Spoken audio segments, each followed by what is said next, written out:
Good morning. I just want to start with an acid-base reactions summary from what we did on Friday's lesson on acid-base reactions. So just to recap a few things about acids and bases, right? We know that acids are low pH, pHs that are less than 7. Okay? Low pH like 1, 2, 3, 4, 5, 6 you get a little neutral, and then 7 we were completely neutralized, and that would not be considered an acid. So low numbers, 0 up to 7, would be considered an acid. Okay. Stomach acid, for example, that we talked about on Friday, would have a pH around 2, right? Battery acid has a pH of about 0, right? It's really, really strong. And so the stronger the acid, the lower the pH. We also learned on Friday that acids were proton donors. Remember that we use the symbol H plus for a proton because an H hydrogen has one proton and one electron, but with that plus charge means it lost its one electron. Therefore, this just means a proton. So a proton donor is an acid. So acids start with H because they have H's that they give away. Okay? And then in a litmus test, acids turn red. All right. Bases, on the other hand, are just as corrosive as acids, like we talked about on Friday, but they have high pHs. The scale goes all the way up to 14, right? So high pHs like 10, 11, 12, 13, 14, those are high pH numbers, okay? And those indicate that you have a base. Bases are proton acceptors.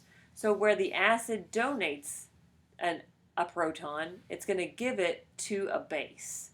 And then in a base, litmus test, bases turn blue. Okay? When we react an acid in a base in an acid-base reaction, we form water, right?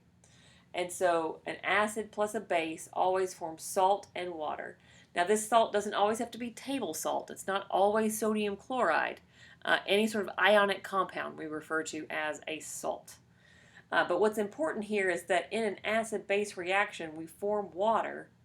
Water has a pH of 7. It's neutral, right? So we call an acid-base reaction a neutralization reaction, right? Now, pH is something we didn't have a lot of time to spend on Friday, so I wrote a little more on this part. So pH is a measure of how many hydrogen ions are free in solution. You did see on Friday that there were more H's in strong acids, ones that were completely dissociated, than those of weak acids where there was only partial dissociation. So the more H's, the more acidic. That's less pH. The less H's, the more basic, the higher the pH. But both of these things still depend on concentration. How much do I have? And that concentration, that goes with molarity, right? Anytime you hear the word concentration, think of that moles over liters, molarity, okay?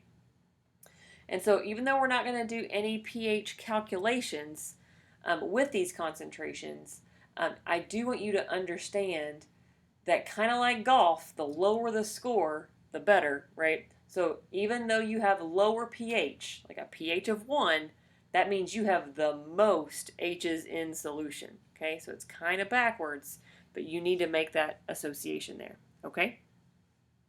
Alrighty. So that's our acid-base recap from Friday. Now, things that we also didn't have time to finish on Friday were your checks for understanding, right? So I'm just going to go back over the check for understanding 2 and 3. On checks for understanding number 2, we did talk about how we knew this was a weak acid because the HFs were still together, not dissociated in solution. Only a few, in this case 2, had dissociated and the H's were free in solution, right? So we knew that was a weak acid because of the partial dissociation. And then in number 2, it asks which acid is stronger, right? So when we look at which acid is stronger, we're looking for who has more H's in solution, okay?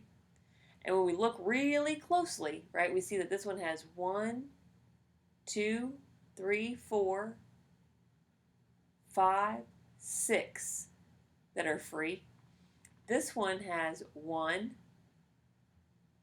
2.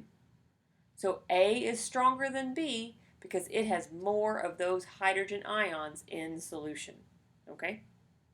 And the last question asks you to rank the acids from weakest to strongest.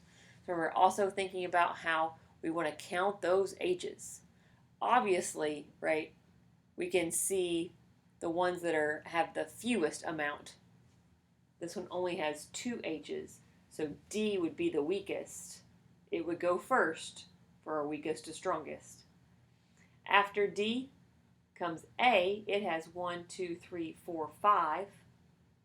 Then B has 1, 2, 3, 4, 5, 6, 7. And then C has a bunch, right?